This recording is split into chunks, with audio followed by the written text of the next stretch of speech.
Hello everyone, welcome to economics by Vishan Arpita. So ये दिसंबर 2019 के कुछ क्वेश्चंस हैं previous year that will be covering. ठीक है। सो फर्स्ट क्वेश्चन जो पूछा गया है दैट इज़ हमारा कि अगर सेल्स टैक्स एक कमोडिटी के ऊपर राइज हो जाता है, अगर सेल्स टैक्स बढ़ रहा है तो उसकी वजह से जो रेवेन्यू अर्नड है वो कम हो रहा है। रिवेन्यू मतलब जो रेवेन्यू मिल रहा है अर्न थ्रू सेल्स वो डिक्रीज हो रहा है शार्पली। तो अब इसमें पूछा गया कि which one of the following statement among the nature of this commodity would be correct. तो उन्होंने बोल रखा है कि price elasticity of demand for it is unity उस केस में। बट अगर सेल्स टैक्स बढ़ने से रेवेन्यू मतलब सेल्स जो है वो एकदम से गिर रही है, मतलब change in quantity to change in price. ठीक है। प्राइस में अगर हल्का सा भी चेंज आया तो शार्पली डिमांड जो है वो कम हो रही है। प्राइस इंक्रीज की वजह से डिमांड बहुत ज़्यादा कम हो रहा है, तो मतलब प्राइस इलास्टिसिटी उस केस में हाई है, यूनिटी नहीं होगी।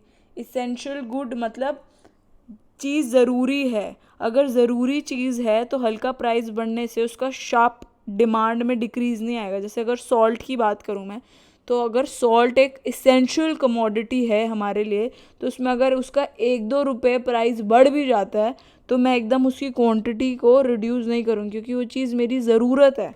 तो ये भी ऑप्शन गलत हो जाता है। This is third option is the right option. ठीक है।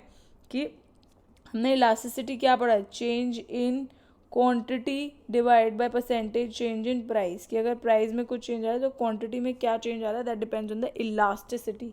अगर प्राइस में हल्का सा इंक्रीज है, क्वांटिटी बहुत ज़्यादा कम हो रही है, in that case price elasticity जो है दैट इज़ हाई।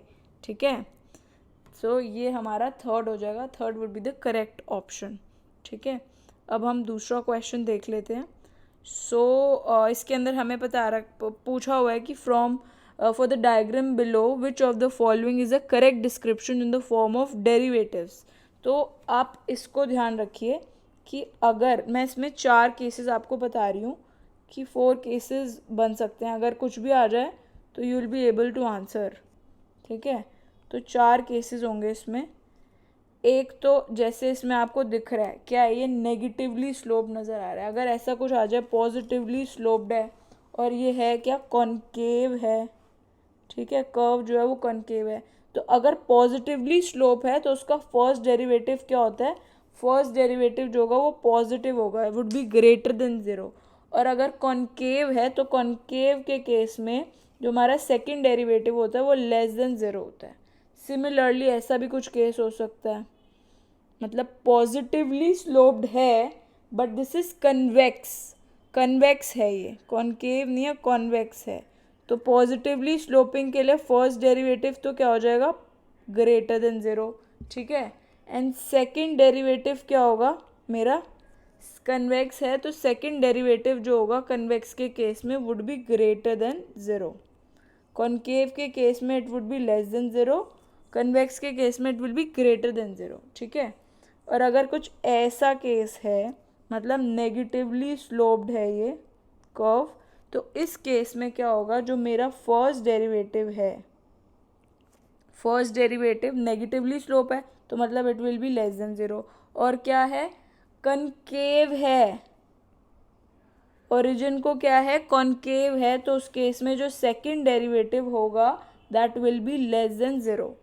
ऐसा भी केस हो सकता है लाइक दिस।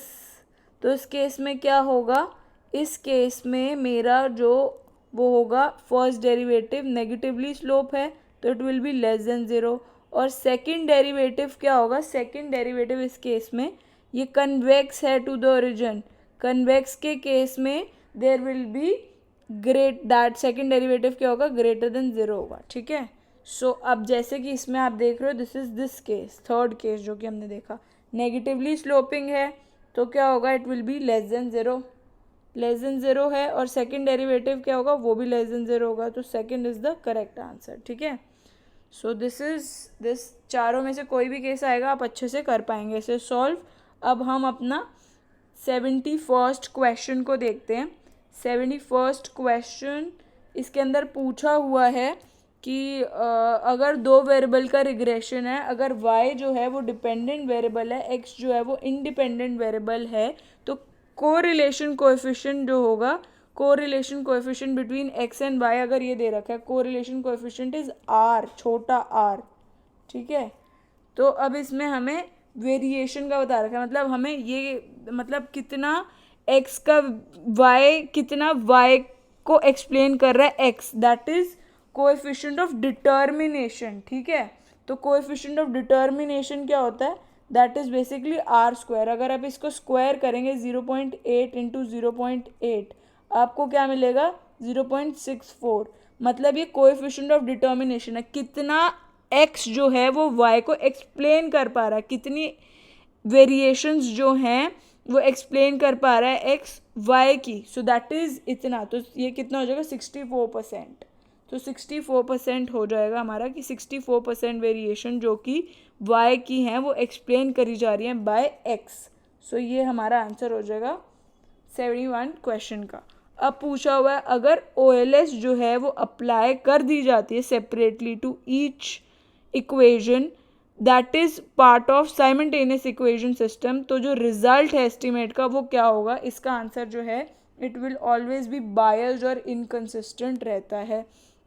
इसकी मैं सेपरेट वीडियो भी बनाऊंगी, यू कैन सी पूरा कॉन्सेप्ट अच्छे से कि साइमल्टेनियस इक्वेशंस होते क्या हैं, उसमें OLS के जो एस्टिमेटर्स होते हैं वो क्या होते हैं, बायस इनकंसिस्टेंट होते हैं, क्यों होते हैं, उसकी derivation also I will prove so that you get the complete understanding of the question कि अगर OLS एस्टिमेटर हैं तो उसके बायस और इनकंसिस्टेंट क्यों होते हैं। उसमें हम प्लिम लगा के एन टेंड्स टू इन्फिनिटी करके उसका पूरा एक न्यूमेरिकल डेरिवेशन करेंगे so that you get the concept clarity properly, ठीक है। उसके लिए 72 क्वेश्चन के लिए आप मेरी पूरी डिस्क्रिप्टिव साइमल्टेनियस इक्वेशन की वीडियो देख लेना, ठीक है।